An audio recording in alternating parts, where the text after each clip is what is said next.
പാക് ഭരണകൂടത്തിന് ഒരു വലിയ പ്രക്ഷോഭത്തിന് ഒരുങ്ങുകയാണ് ഇമ്രാൻഖാൻ്റെ പാർട്ടിയായ തെഹ്രിക്ക് ഇൻസാഫ് പാർട്ടി. അതിൻ്റെ ഭാഗമായി തന്നെ പാകിസ്ഥാനിൽ വലിയ സുരക്ഷാ ക്രമീകരണങ്ങളാണ് സൈന്യവും പോലീസും മറ്റും നടത്തുന്നതും. വലിയ പ്രക്ഷോഭത്തിന് തന്നെയാണ് അന്താരാഷ്ട്ര മാധ്യമങ്ങൾ പറയുന്നത്. ഒരു ബംഗ്ലാദേശ് മോഡലിനാണ് ഇമ്രാൻഖാൻ്റെ പാർട്ടി ശ്രമിക്കുന്നത്. അതിനിടയിലാണ് ഇമ്രാൻഖാൻ്റെ പാർട്ടിയായ തെഹ്രിക്ക് ഇൻസാഫ് പാർട്ടി നേതാക്കൾ നമ്മുടെ വിദേശകാര്യമന്ത്രി എസ് ജയശങ്കറിനെ ഈ പ്രക്ഷോഭത്തിൽ പങ്കെടുക്കുവാനായിട്ട് ക്ഷണിച്ചിരിക്കുന്നത്.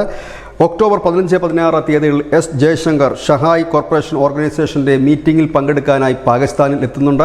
അവിടെ എത്തുന്ന ജയശങ്കറെ ഔദ്യോഗികമായി തന്നെ തങ്ങളുടെ ഈ പ്രക്ഷോഭ പരിപാടികളിലേക്ക് സംസാരിക്കുന്നതിന് വേണ്ടി ക്ഷണിക്കുമെന്ന് ഈ പാർട്ടിയുടെ നേതാക്കൾ പറഞ്ഞത് ഇപ്പോൾ പാകിസ്ഥാനിൽ വലിയ വിവാദമായി തന്നെ മാറിയിരിക്കുന്നു.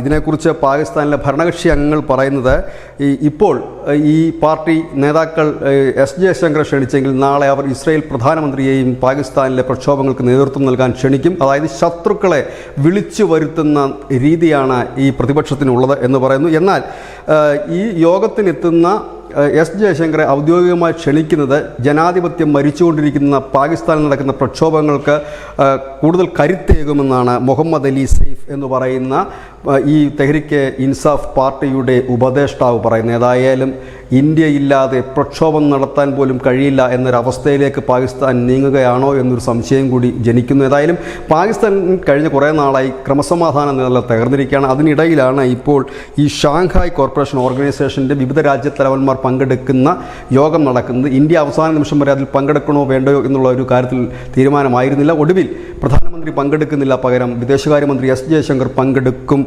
എന്നാണ് അറിയിച്ചിരുന്നത്. ഏതായാലും ഒരുപക്ഷെ പ്രധാനമന്ത്രി നരേന്ദ്രമോദിയാണ് ആ പരിപാടിയിൽ പങ്കെടുക്കാൻ പോയിരുന്നെങ്കിൽ ഈ പാർട്ടിക്കാർ ഒരുപക്ഷെ മോദിയെയും ക്ഷണിക്കുമായിരുന്നേക്കാം. News desk news India Malayalam.